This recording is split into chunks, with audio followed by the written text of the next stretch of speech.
Today we're going to replace the fuel rail on a 1998 Chrysler Town Country. So the problem that we're having is that our fuel rail is leaking, as you can see. This is the intake manifold, so the fuel rail is right underneath the manifold. Once you remove the intake and the intake manifold, we're free to replace the leaking fuel rail. If you don't know how to remove these parts, click the links in the description below. For this job, we're going to use a 13mm socket on an extension, a ratchet, a pair of flathead screwdrivers, some form of a power supply to power our injectors, and this fuel line disconnect set.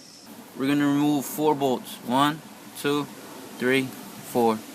We're going to use a 13mm socket with an extension on a ratchet. So these bolts could be a little hard to loosen up, so and in order not to strip them, you just want to go back and forth and then loosen them up slowly. I loosened these up before, so they're pretty loose now, but I had to really go like this in order to loosen these bolts up.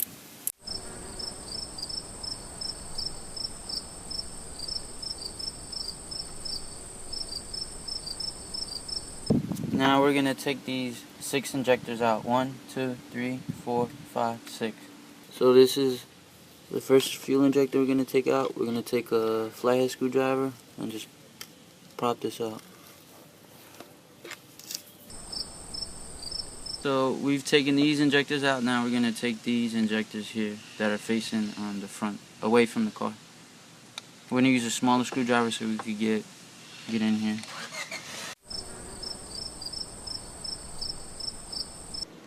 So now the fuel rail still has fuel inside of it, so you want to kind of empty that out or take it out. You can go about it several ways, but we're going to show you how we did it. So what we're going to do is I'm going to place this cup here. We're going to power one of these, give power to one of these injectors and just spray out any fuel that's left over in the rail. So to give power to the injectors, you could use different tools. One of the tools that you could use is a power probe, but we're going to use this thing my father made. He went to the junkyard and actually clipped one of the connectors, fuel injector connectors, and then he soldered it to some alligator clips, and he actually took one of the old injectors. Now we're going to show you how we plan on doing this, using this thing my dad made. So now we're going to connect this to the negative, connect this to this extra fuel injector. Now when I touch this to the positive, it's going to open up the injector.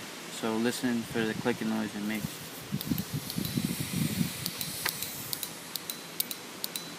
So now we're going to connect this to one of the injectors on the fuel rail and open it up so it sprays out the fuel. So now we're going to take this connection out.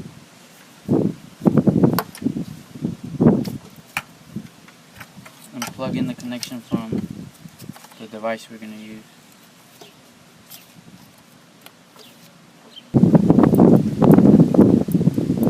So not much fuel came out, so there wasn't a lot of fuel in here, but you see that it came out with, it didn't come out with a lot of pressure.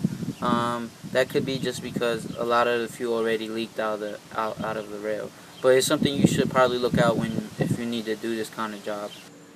Now with the injectors taken out, we're going to need to remove this fuel line here. So to remove that, you're going to follow it, and we're going to have to take off that connection there.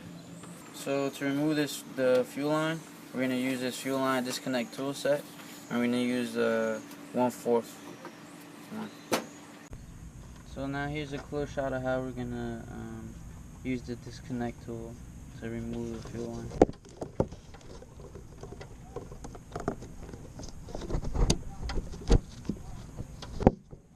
Place our tool there.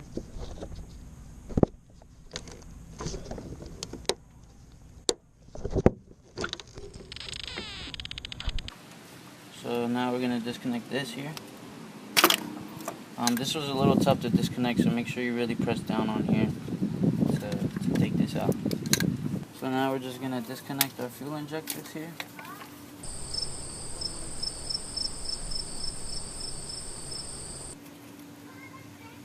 We're gonna push these clips out here. What we want to do is just take out the fuel rail, so we don't want anything on there.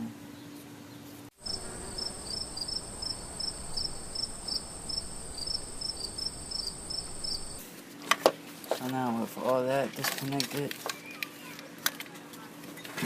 you should be able to take out your fuel rail. Now we have our fuel rail here. We're going to disconnect the fuel injectors. So you just want to take off the clip.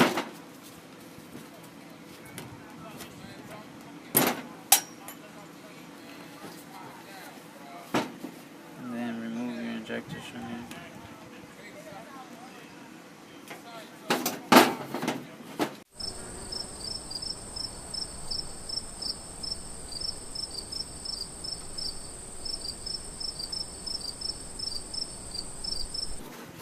So this is a leaking fuel rail. Now we're gonna get our new one.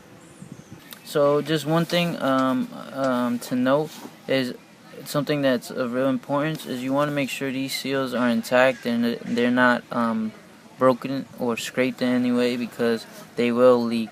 So these seals are really delicate. You want to make sure that they're fully intact. So a seal like this would be bad, and it would probably leak when you put the injector in. And then even a seal with this little piece here that's missing, it will probably leak when you put the injector in. So yeah, you definitely want to take care that the seal of making sure the seals aren't damaged in any way.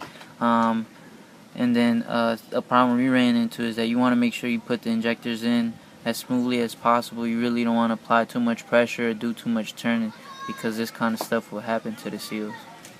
We replaced our leaking fuel rail with a new fuel rail removed from a car at the junkyard. So we have our new fuel rail here, so we're going to reinstall the fuel injectors.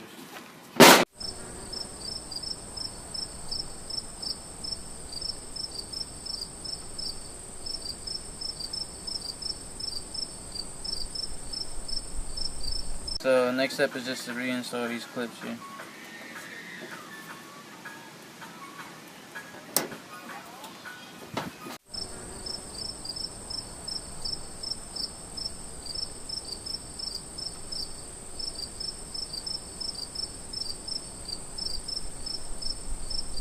So now with the new fuel rail, I'm going to reconnect the fuel line here.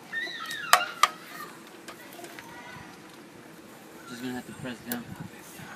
And that's all. So to make sure that this fuel rail is good, what we're going to do is we're going to turn the key so fuel comes through it to see if it's leaking anyway. So we're going to just prime the system, prime the fuel pump. We're going to turn the key to the on position a few times.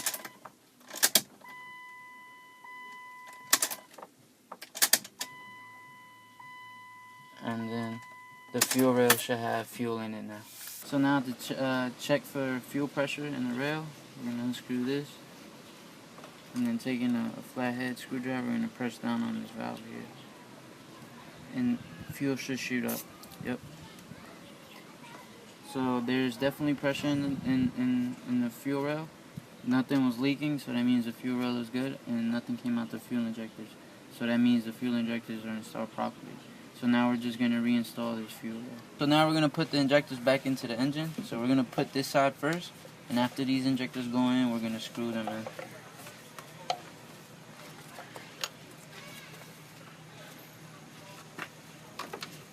So they're in right now.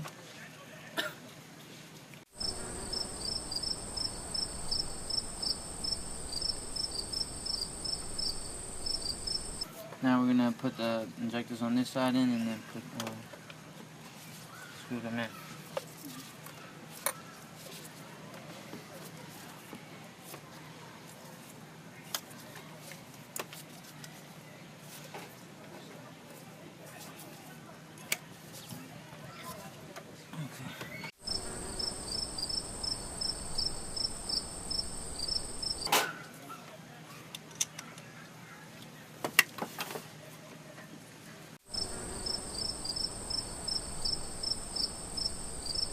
So we're just going to tighten them up a bit more with a 13mm socket on a ratchet with an extension.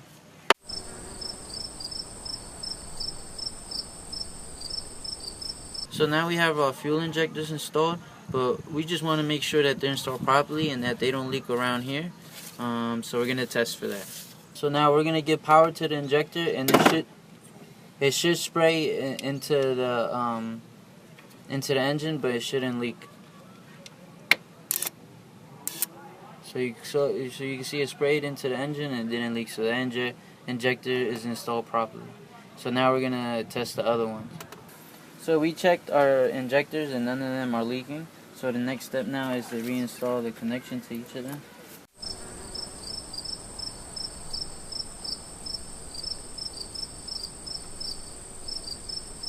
So we replaced our fuel rail. We checked to make sure it wasn't leaking. We also reinstalled our fuel injectors and made sure that they were installed correctly. There wasn't any leaks. And then we just replugged everything back in. So that's how you replace the fuel rail on a 1998 Chrysler Town and Country.